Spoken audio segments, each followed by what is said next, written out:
Much.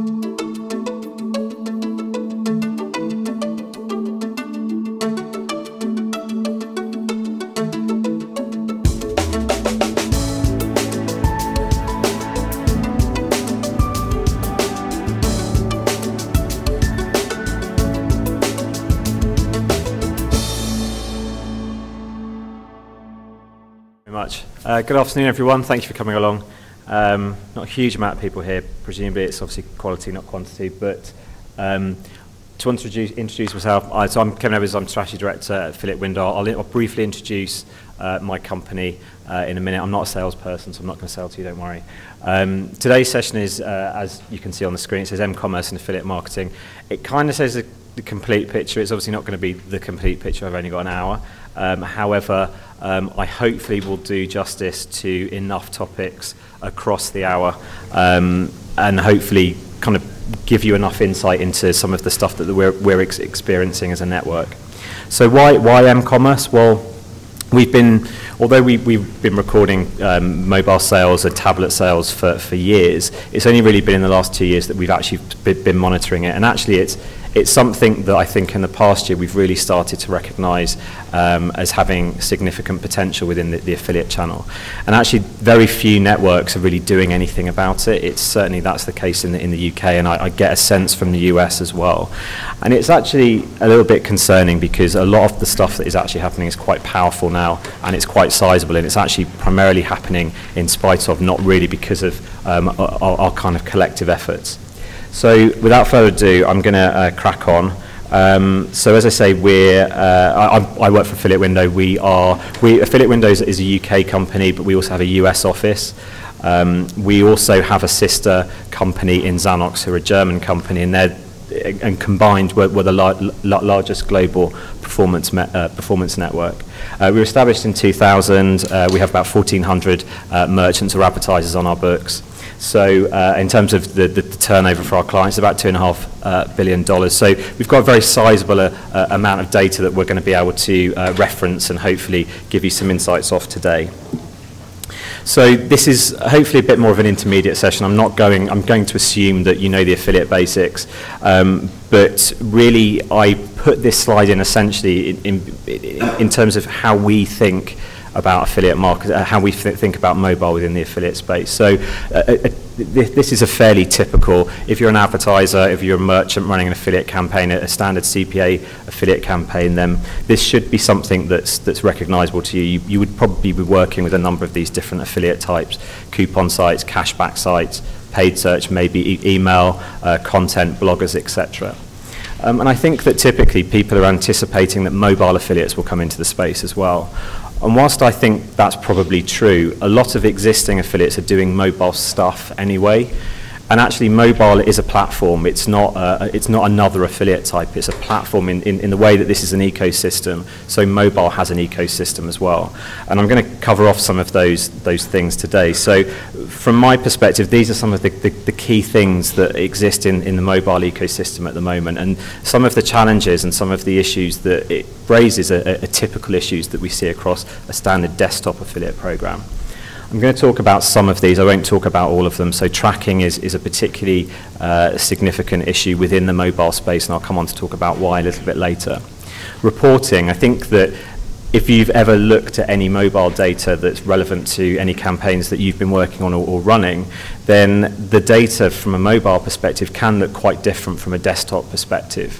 Hotels.com have issued some insight which shows that people booking through hotels.com through a mobile device actually transact within 24 hours, where on desktop it can be weeks. And they also know that the customer is looking for something different, so they're looking for deals and offers. So they've very much targeted the offers and deals that they push through a mobile platform through their app. The offers and deals can actually be different to some of those you can access through standard desktop. For me, two of the key ones are M-commerce and apps. So we're a CPA acquisition standard affiliate network, a traditional affiliate network working with a number of big brands on standard affiliate marketing. And for me, M-commerce very much sits alongside that. It's acquisition focus, it's CPA acquisition, it's routes to market. Whereas I see apps as being a lot more focused on engagement and retention. So if you're a brand, then you would want an app effectively to cut out other routes to market because you want that direct relationship with your customer. Whereas m-commerce is the area that we're really focused on.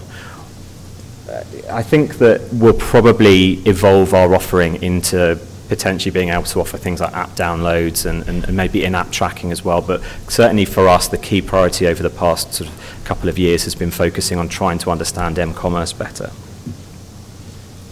So I'm going to give you some general stats, and I'm not going to labour these because you can find them wherever, you've just got to do a basic Google search and you can find stats about mobile and penetration and smartphones and stuff like that. So, but I did just want to frame the conversation. So these are fairly up-to-date stats. So 55% of Americans and 62% of British adults have smartphones now, which is double-digit year-on-year growth. And I believe the previous year-on-year growth was actually treble digit.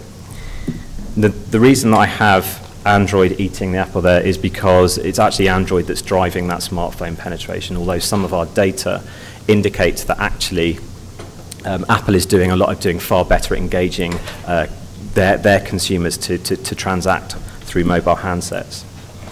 I think it's quite interesting when you start breaking it down into different demographics and different age groups. So 58% of US teenagers have smartphones, which is faster adoption than any other age group.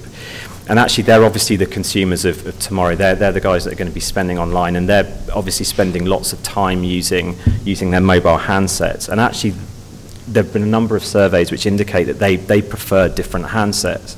And so when, again, you start to break the data down, then you kind of have to realize that it isn't all about the iPhone or it isn't all about Android. It might be that they actually stick with the BlackBerries that they really enjoy using. So those different handsets might have differing impacts on what we do from a marketing perspective. Just some other stuff. So the iPhone is an aspirational. It's a higher barrier to entry. It's more expensive. Typically, consumers are more confident. They're more savvy. They're happy to spend online. They take that leap of faith. They don't have that reserve that potentially people do from an Android perspective. BlackBerry, as I mentioned, young people prefer BlackBerries to iPhones.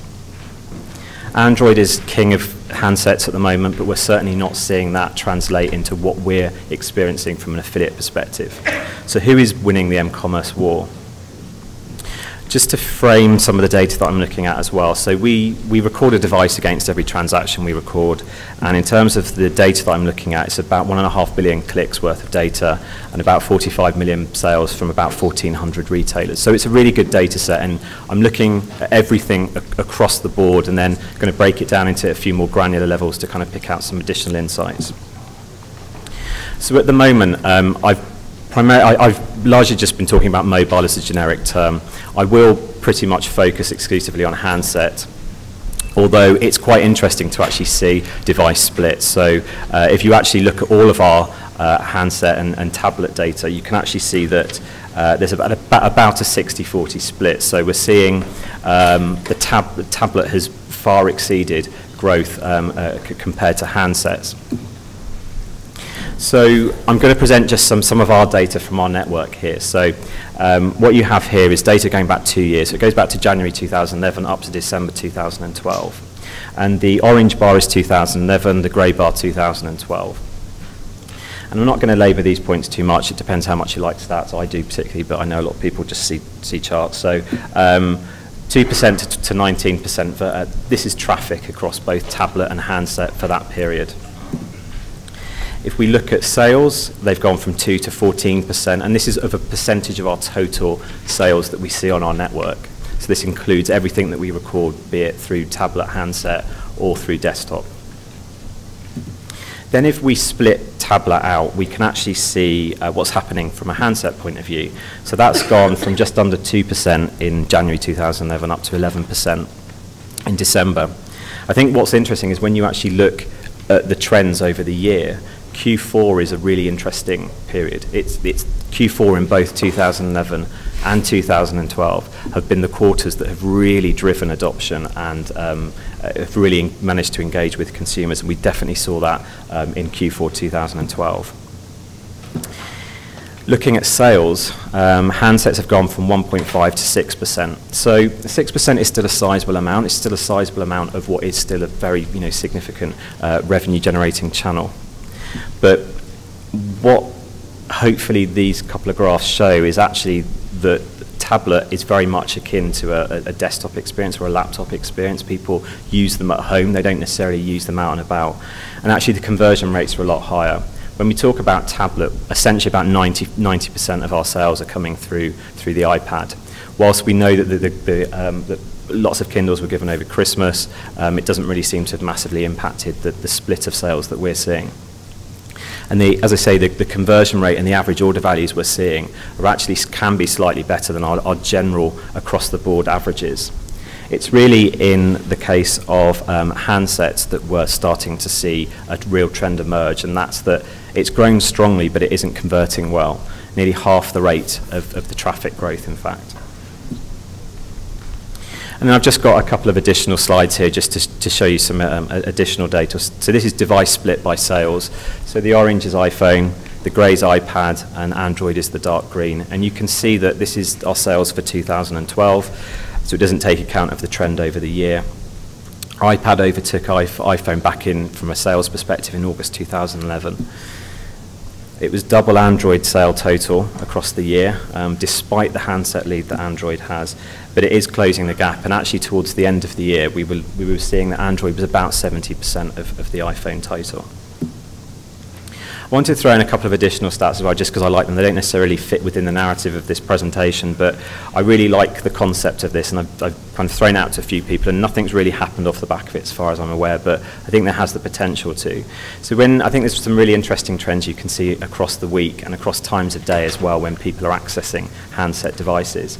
And we see a peak on handset at the weekend, and we see a trough for desktop at the weekend as well. So it's kind of like they switch in terms of the trend across the week. So it's not a huge leap of faith to think that when this traffic does grow again, will advertisers start offering special deals and promotions that are premised at the weekend to their mobile audience using mobile-specific affiliates or affiliates that are over-indexing on mobile traffic. It's not a huge leap of faith to think that maybe on a Saturday you might want to offer something that's really time-sensitive, because we all know that time-sensitive deals convert better than a lengthy lead-in time for redemption.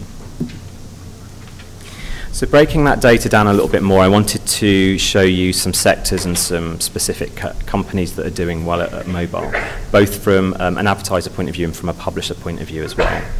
Now we're seeing about 80 to 90% of our sales coming through what I label incentivized traffic. So anything that incentivizes the consumer to transact, be it a coupon, a code, a deal, be it cashback, a loyalty or a reward scheme. Now it's no surprise really that that's such a huge percentage, because it's really those affiliates that have been driving innovation in the mobile space.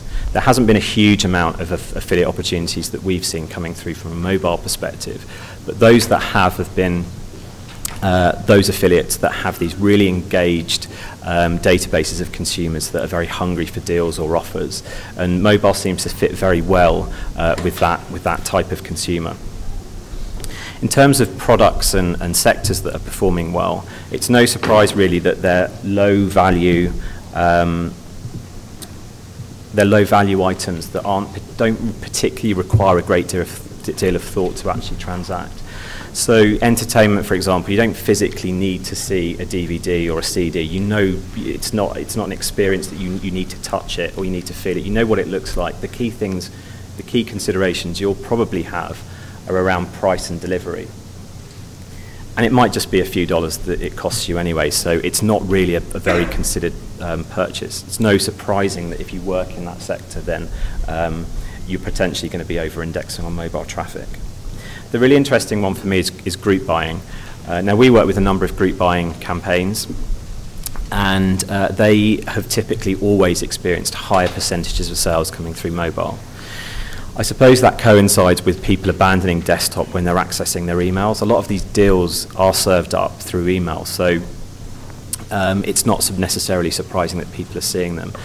Some of them can be quite time sensitive as well. You know you need to transact, and if you're on the go or you're kind of busy, then if you see it in the instance on a mobile, then you kind of think, I have to get that now because I might forget to do it later. So taking group buying, I looked at 3 of our advertisers in that sector. And you can see here, this is percent of sales, and I've broken it down by different devices. Now, this data is from about October or November, and I looked at this data again in December, and it had grown again in December. And they're getting on for about 20% of their sales. Nearly 1 in 5 of their sales are coming through handsets. So for me, that's a sizable chunk, enough for me to want to investigate this further, for me to want to understand who these affiliates are. Because if I'm getting 20% from not really doing anything special, then what extra percentage could I get if I actually really honed in and wanted to work with these guys better? Other sectors, I don't particularly know why telecoms performs particularly well, but it does. Clothing is one that we've really noticed ramp up over the past 12 months.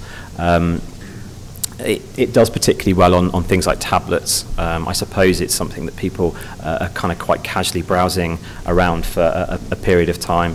But the iPad does, it picks up significant amounts of traffic for clothing and accessories retailers. Sectors, conversely, that aren't doing particularly well. Travel is great for traffic, but it's really poor at converting through a mobile device. There are some other sectors as well that are not particularly well optimized from a mobile perspective, but I'll come on to talk about the optimization piece in a second.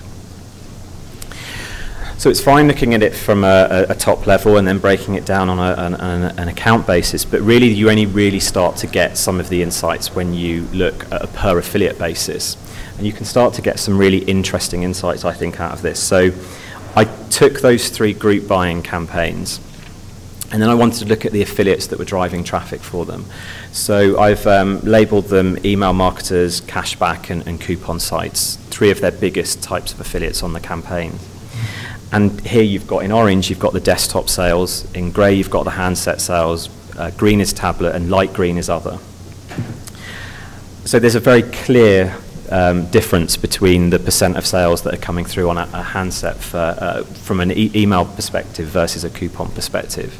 And actually, for email marketers to be achieving more sales through handset versus a desktop, then it's kind of something that's, I think, is really significant, and something that if I was an advertiser in this particular sector, I'd really want to understand better.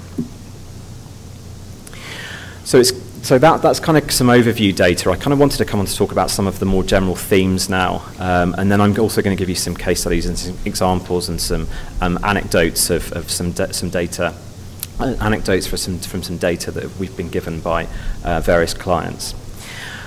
So a key area of focus for us over the past year has been tracking, and actually there's a bit of an elephant in the room, really, tracking, because it is a significant threat as far as I'm concerned. So you launch a mobile site. Hopefully, if you're engaged with the affiliate channel, you have the foresight to actually add affiliate tracking onto it. You'd be amazed how many advertisers we have that have just launched mobile sites and don't put tracking on that mobile site. If you don't put the tracking on the mobile site, we won't track the sale. And that is the one key message from a mobile perspective that we've been pushing over the past year. So in this instance here, I've got 5 merchants, 3 in green, 2 in the pink, and then the darker colours represent the percent of clicks they're generating through mobile, and the lighter colours represent the percent of sales they're recording. And actually, this data is a little bit old. If I updated this, the percentages would probably be higher.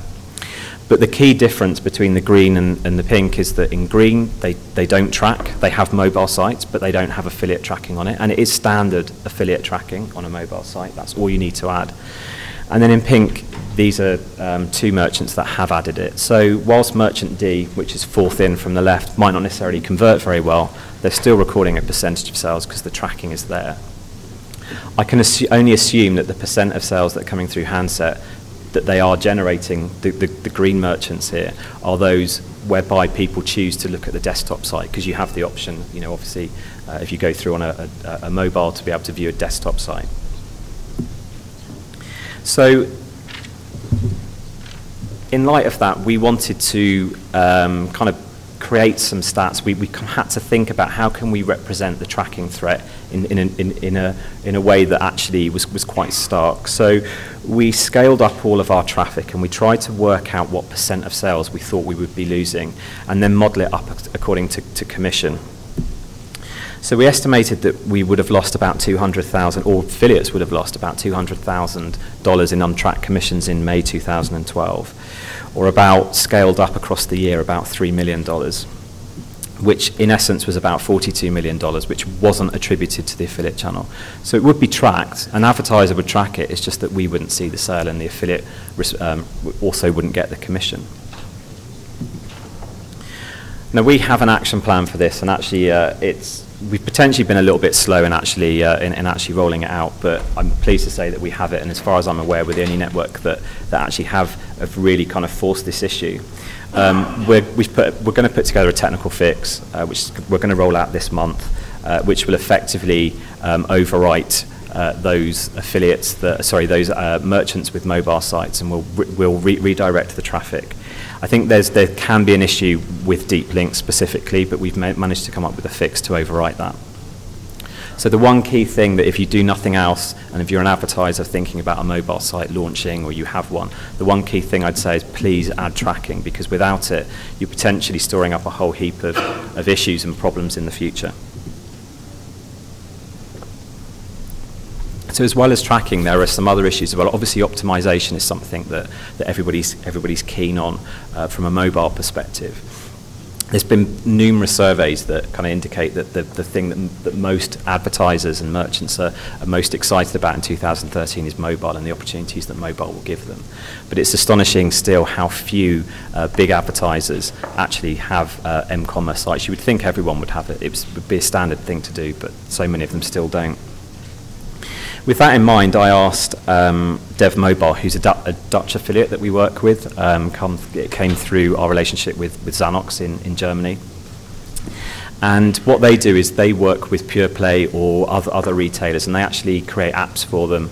They actually take their product feed, their data feed, they put it into a price comparison, they have a barcode scanner on it, and it looks something like this. It's a free app you can download. You go through, you can see the product. Obviously, at that point, you click away, you click through to the advertiser, and in this instance, you click through to an advertiser that doesn't have an m-commerce optimized site. So it's not surprising that the conversion rate then suffers. And I asked him, I said, if this particular retailer had an optimized m-commerce site that you were able to direct the traffic through to, do you think it would convert better? And he said, probably. My other app, which is based on Dutch retailer Books Online, saw conversion increase from 8 to 12% when they launched an m-commerce site, which is obviously a 50% increase in sales. It's a better consumer experience, it's more seamless, it converts better. Obviously from an affiliate perspective, he makes more commission, he can invest more in what he's doing as an affiliate. There's also a cashback dilemma as well. So cashback, the publishers that will offer cashback to consumers, those guys have also been very quick to market with what they're doing from a mobile perspective.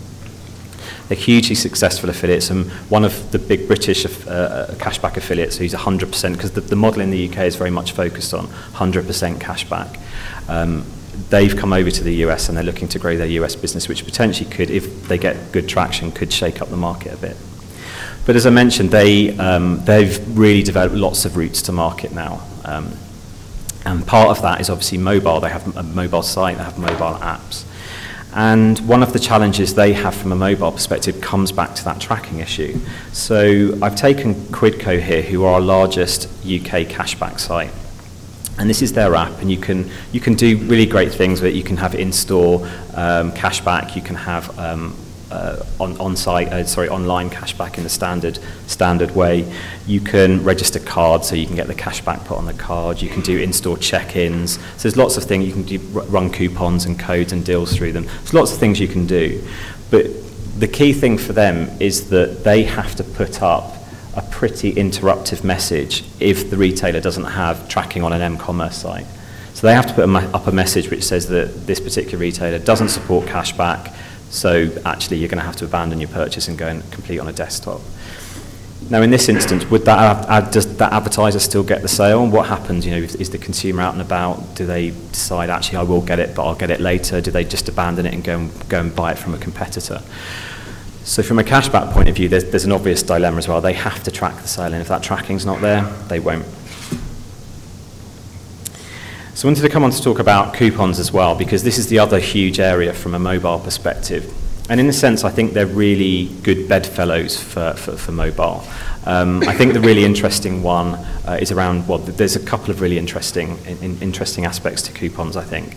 But geolocation, I think, really opens the door for lots of SMEs who potentially can have to compete with the bigger brands, and it's obviously tricky to get coverage and tricky for them to actually break through that kind of stranglehold that the bigger brands will have in terms of the publishers that they work with. I think for them, the idea that you can geolocate, so you could work with far more localized traffic, is something that is a potentially really exciting opportunity, and I would be surprised if we don't hear a lot more about that in the future. M-commerce, the standard stuff we're doing through M-commerce, is still really, really popular and successful through coupons. And apps as well, they've also launched their apps, and they're also doing a lot of push messaging through that as well. And they've also had the opportunity to sell additional things in, so page takeovers when you log into the app gives them additional routes to market and additional commercials that they can get. QR codes and SMS, we're not really seeing a huge amount come through that. In fact, about 99% of our sales are coming through those top three from a coupon point of view. The challenges they have, there are numerous challenges that they have. I think that a key one is in-store training. So if you're going to do an online to an offline offer, we've worked with a number of retailers that have chosen to do that. It might be a code that you can access on your mobile and then go and redeem in store. There is a requirement for the staff in store to know what that means. I mean, I used a code a couple of years ago through mobile, went in store, was served by the manager. You would think of everyone in the store, the manager would be the one that would know what they were doing, and he just did a manual overwrite at the till. So it was a specific code that would have been accredited back to that affiliate. They would have got the commission for it. The channel would have been credited for that sale. Didn't happen in that instance. So we know that there's this kind of bit of a disconnect still. And I think that will continue for a while. We've seen some advertisers really embrace this and do a really, really good job at it. But the in-store training thing is something, it's kind of connecting all these different routes to market together. There's still a lot of politics as well, I think, certainly within big organisations, about who claims credit for that sale as well. One of our big retailers has started to try and create this mantra internally, which is that their sales are channel agnostic. It doesn't matter who claims them and who credits them. The key thing is they get the sale. Now that's obviously easier said than done. You know, you're dealing with lots of different personalities and people that are potentially creating their little empires internally. But the who claims credit for that sale, whether it's certainly in the online to offline piece, is it the store, is it the affiliate, is it the online channel? I think there's also the added challenge of how to set commercials as well. If you're utilising lots of different routes to market and lots of different resources as well, then are you potentially going to have to pay quite low commercials, quite low commissions? I think it's fair to say that whatever the commission, the code will work if the offer is obviously compelling enough. Joined up tracking and reporting, I think, is a critical one, because I know a number of retailers are doing stuff like this, but it's fine if it all works, if you have that loop of data coming back and feeding back and understanding what works, then optimizing on a basis of kind of having an optimized ongoing loop of data going around. I think where we've seen problems is when that data doesn't get fed back properly or in an automated way back to the network, and it kind of becomes a very manual, messy process. And I mentioned the local business opportunities as well. I think that's something that the SMEs will potentially start to embrace. So some additional insights from a coupon perspective. So I asked one of our big coupon sites, I asked them for some insights, just generally, generic insights into the space, what they were seeing through mobile. And they said that they see a lot of traffic but fewer sales. That kind of fits with what I'm saying about the conversion rate. They said that they typically over-index on females, higher earners as well. For them, the iPhone and Android traffic is neck and neck. What I think is interesting, when you look at mobile data, a lot of it is you can have a natural assumption about what you think the data will show, and typically when you look at the data, it's borne out by that assumption. And so it's unsurprising that you can use them obviously to increase footfall and also average order value in terms of stretching a code before it kicks in. Connection speed issues, bullet point issues, connectivity speed issues here. That's another aspect that, obviously if a handset is very much dependent on you being able to access the internet quickly, and people are very impatient, far more impatient using their handsets than they are a desktop in terms of wanting to access the data quickly. Stronger the offer, the wider the geographical reach. Again, a logical assumption, but it was quite interesting and quite useful to get data back from them, that if you offer something that's really compelling, then potentially your people are going to come from farther afield in order to redeem that code. So I wanted to give you a case study. Now, you probably won't be familiar with this retailer, but they're a big retailer in the UK called Debenhams, a big department store, equivalent Macy's or Bloomingdale's. And this isn't a particularly new case study, but it's a popular case study because Debenhams did it at every stage. They did it right at every stage. Now, they offered a 10% off coupon code to Voucher Cloud, who you can see at the top there.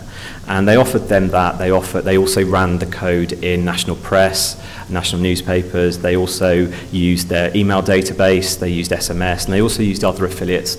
Those affiliates could either could publish both a code that could be redeemed in store or also online. And it was all tracked, so it was tracked through Debenhams at point of sale, it was tracked through the cash register. That data was then fed back to us, and we were able to push that commission back out to the affiliates. But I think where they were really successful is in understanding the data, i.e. which affiliates it worked for, and also profiling the customers that those affiliates were able to push as well. So the results, I mean, Debenhams won a whole heap of awards off the back of what they did with mobile, and they're actually a very forward-thinking retailer in the space. The results were they drove footfall with 57% of their sales occurring in store, even though most of the codes were actually originated online. 70% of the customers they recorded online were new customers by email address. And it was a strong test for them about their multi-channel capabilities, and also from an ROI perspective as well. I should say the code was a really compelling code because there was no. They also had a free voucher as well, a free coupon as well, where there was no minimum spend. And a quote that I saw attributed to them was that Debenhams managed to integrate online and offline channels in a way which was innovative and brave, proving that affiliate marketing can drive people into stores and generate a clear return on investment. So I think we've got to the stage now where mobile presents lots of opportunities for affiliates. They are very much becoming multi or omni-channel in terms of what they can do. They now potentially have 9, 10 routes to market. And that presents challenges to retailers because those different routes to market potentially do different things. So it's about understanding what your business goals are and which of those channels you can align with, and also seeing potentially a mix and match situation where you take elements of some, but you potentially don't choose to do others. And I think that probably can be summed up in that aligning business goals has never been more important.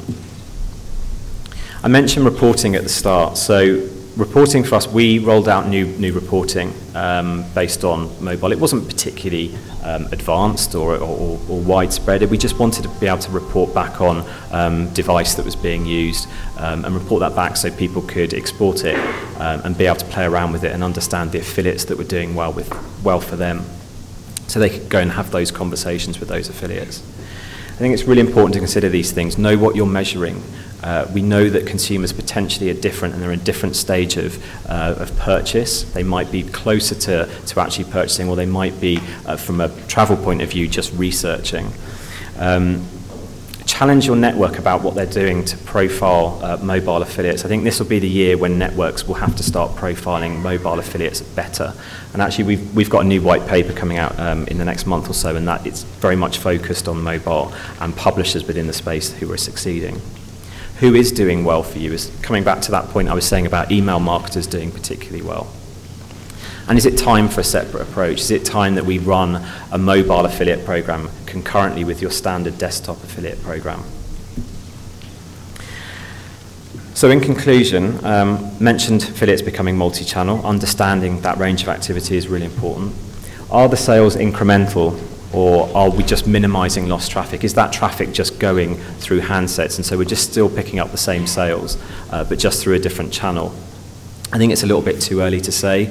We don't necessarily know what we're measuring at the moment, but this is going to be a big challenge for us to be able to demonstrate to advertisers that mobile can actually drive incremental sales. Reporting requirements are heightened. We potentially, as I say, are going to be measuring different things.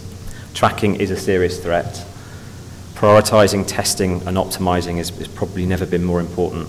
And it's also, I think it's key that we separate out our mobile traffic and recognize that it is different, and the sales potentially are also different. And if we do all of those things, who knows how big mobile could be. So that's it from me. Hopefully you found that insightful. As I say, it's kind of a whistle-stop tour through what we're seeing and what we're focusing on as an affiliate network. But I'll kind of pass it back over to you guys now. So does anybody have any thoughts or questions or observations, then feel free to speak up. Yeah, I think if you could just wait for the mic to come down.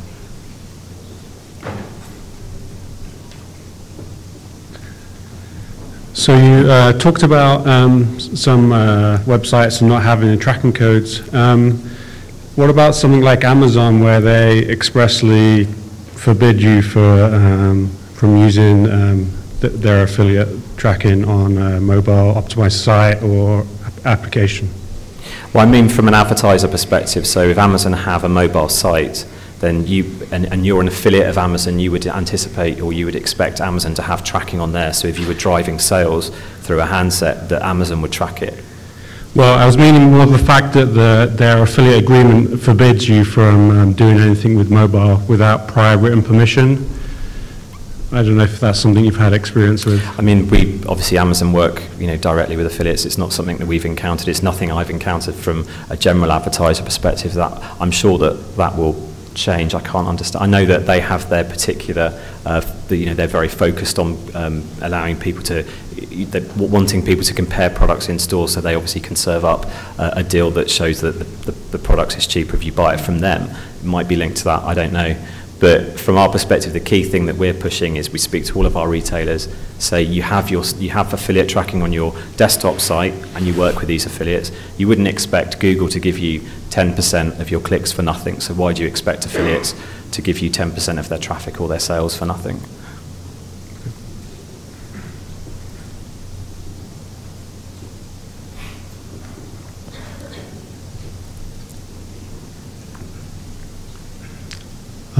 You've said that incentive-based affiliate marketing is huge. It's a huge market. Cashback, coupons, that sort of thing. However, there's some advertisers that don't work with incentive-based. Are you seeing a trend toward this changing, towards more advertisers working with incentive-based affiliates? What, generally in affiliate marketing? Yes, in mobile in particular, because that's what works in mobile.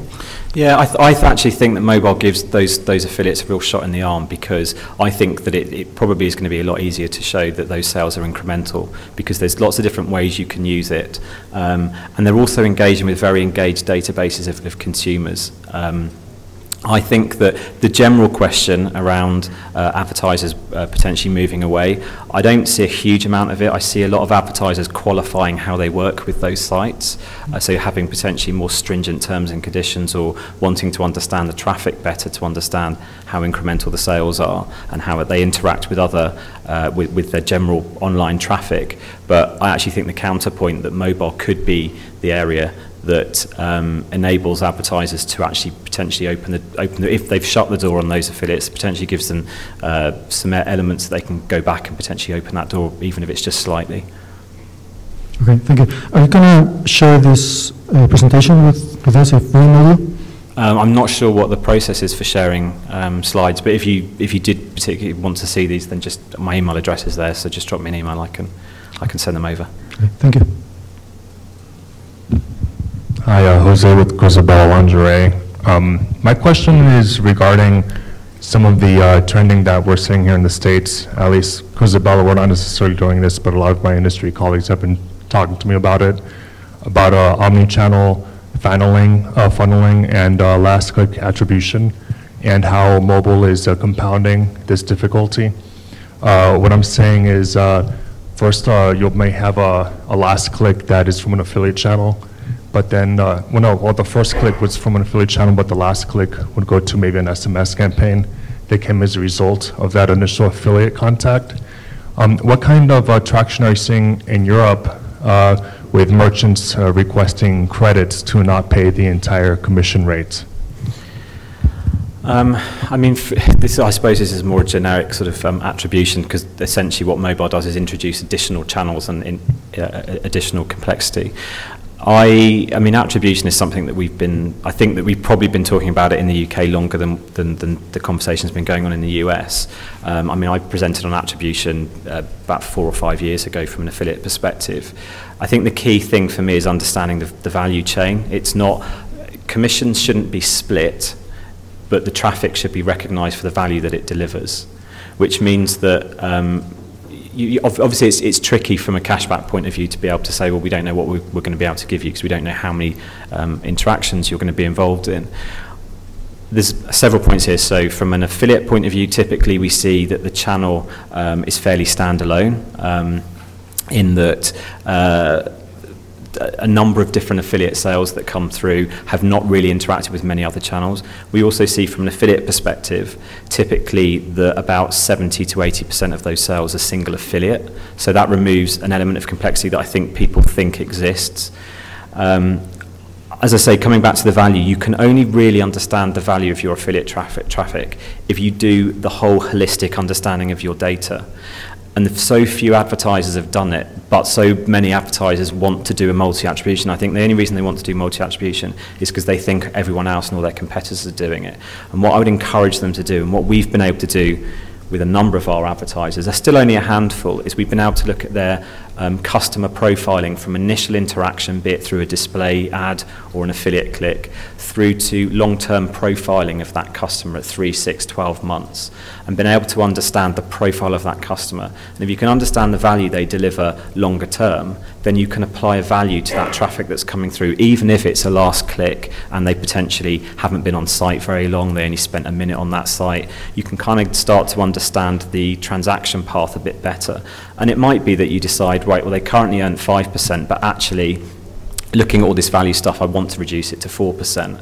And it's not about splitting commissions. Splitting commissions, I think, just adds a whole heap of complexity, which just doesn't do anyone any good. But I think that if you understand the value, then you can set the commissions accordingly, which is a very long-winded way of saying that multi-attribution is very complicated, but we have really resisted doing anything on a split commission basis in the UK, and in fact we advise against it, but we do advise our clients to give us the data and let us help them to understand it better. But you can't do that in isolation. You have to look at all your channels, and that's the challenge. We've been able to get multi-channel data from some advertisers, and we've been able to do that on their behalf. But until you do that, you shouldn't make any rash decisions about splitting or playing around with your commissions. When you say you recommend not to do so, is this as a result of publishers that are creating a lot of problems with this? Because here... No, not really, simply because the discussion hasn't really gone much beyond, well, a discussion. It's that a couple of our advertisers have tried to put stuff in place, and they actually found that the difference was so negligible that it provided an extra level of complexity and lack of transparency that wasn't particularly helpful. And it hasn't really gone beyond a discussion. We've talked about it for about 5 or 6 years in the UK, and I'm adamant that a multi-click, a split commission approach is the wrong way to go. Okay, thank you. Are there any other questions? No? Well, as I say, if anybody wants to receive these slides, please drop me an email. Also, we produce monthly strategy newsletter where we have all of this mobile data. We update our mobile data on a monthly basis. We have a monthly mobile tracker that we send out to our clients. We also will be releasing that additional white paper. So if you want to receive any of that information, do drop me an email and I will send it over to you back when I'm back in the UK. But thanks very much.